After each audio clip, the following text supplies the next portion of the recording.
नमस्कार दोस्तों। हमारे भारत देश में आरक्षण एक सामाजिक मुद्दा है। इस पर समय समय पर डिबेट होते रहते हैं। सुप्रीम कोर्ट ने गुरुवार को 7 जजों के साथ मिलकर एससी एसटी आरक्षण पर कोटे के ऊपर कोटा जोड़ने का एक ऐतिहासिक फैसला सुनाया है। इस फैसले के अनुसार राज्य सरकार आरक्षण के वर्गीकरण पर नया कानून बना सकती है।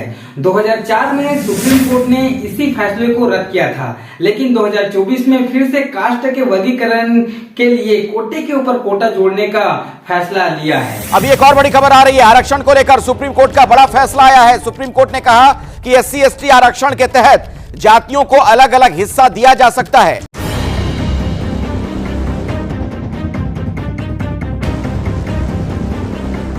अब राज्य सरकारें आरक्षण में पहले से तय कोटे के अंदर एक और कोटा यानी एक और अलग आरक्षण व्यवस्था लागू कर पाएंगे। चलिए दोस्तों, समझने की कोशिश करते हैं कि आखिर आरक्षण क्या है, आरक्षण किसको मिलता है और यहाँ क्यों दिया जाता है। उन इतिहास के पन्नों को समझने की कोशिश करेंगे जिसमें पहली बार आरक्षण का प्रावधान लाया गया था। महाराष्ट्र में कोल्हापुर के महाराजा छत्रपति साहू जी महाराज ने 1901 में पिछड़े वर्गों के गरीब मजदूर के लिए राज्य प्रशासन में उनके हिस्सेदारी बढ़ाने के लिए पहली बार आरक्षण लाया था। यहाँ आरक्षण भारत में दलित वर्ग के कल्याण के लिए आरक्षण का उपलब्ध है। यह वो पहली शासकीय नोटिस है जिस पर आरक्षण शब्द का उपयोग किया गया है। इस समय हमारा भारत देश अंग्रेजों का गुलाम हुआ करता था। 1908 में अंग्रेजों ने प्रशासन में हिस्सेदारी बढ़ाने के लिए एक बार और आरक्षण लाया था। इनके बाद 1909 में, 1921 में और 1935 में आरक्षण शब्द का जिक्र किया गया है। 1932 में पुणे पैक्ट के तहत दलितों को राजनीतिक आरक्षण मिला। उसमें 18% सीटों दलितों के लिए रिजर्व रखा गया था। 1942 में बाबा साहेब भीमराव अंबेडकर ने सरकारी सेवाओं और शिक्षा के क्षेत्र में एसटी और एससी के लिए आरक्षण का मांग उठाया था। बाबा साहेब अंबेडकर का कहना था कि पिछड़े हुए जातियों को भारत के मुख्य धारा में मिलाना है।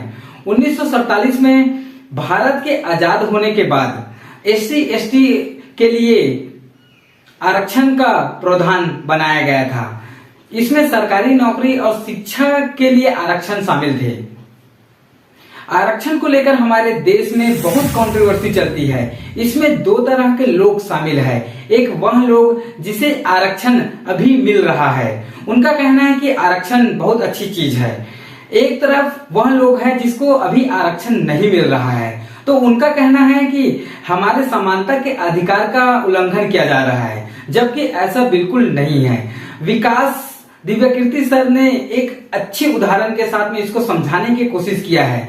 दोस्तों, यह वीडियो आप भी देखिए। मान लीजिए एक फैमिली है, एक परिवार है, ठीक, कोई भी परिवार सोच लीजिए, और उस परिवार में 2 बच्चे हैं, एक बच्चा है ए और एक बच्चा है बी।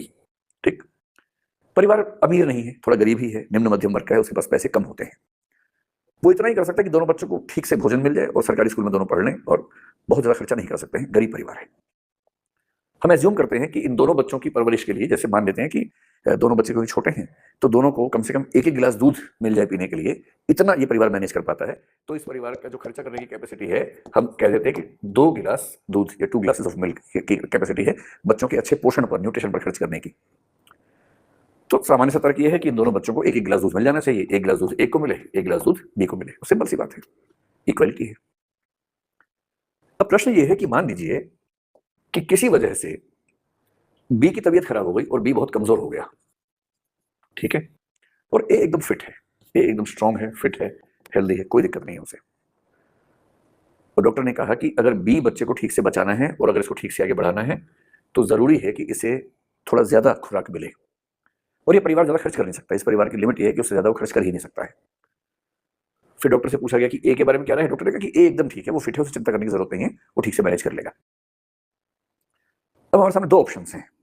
एक ऑप्शन ये है कि क्योंकि ये परिवार समानता के मूल्य में विश्वास करता है, तो ये परिवार कहे कि भाई ऐसा है कि हम तो दोनों बच्चों को एक गिलास दूध ही पिलाएंगे, चाहे डॉक्टर कुछ भी कहे, क्योंकि समानता तो समानता होती है, समानता का उल्लंघन नहीं होना चाहिए।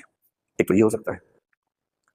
दूसरा ये हो सकता है कि ये परिवार ये कहे कि भाई ऐसा करते हैं, क्योंकि अभी ये वाला बच्चा कमजोर है, बी कमजोर है, फिलहाल हम इसको कुछ दिनों तक 2 गिलास दूध देते हैं, इस बच्चे को नहीं देते हैं 5-7 दिन।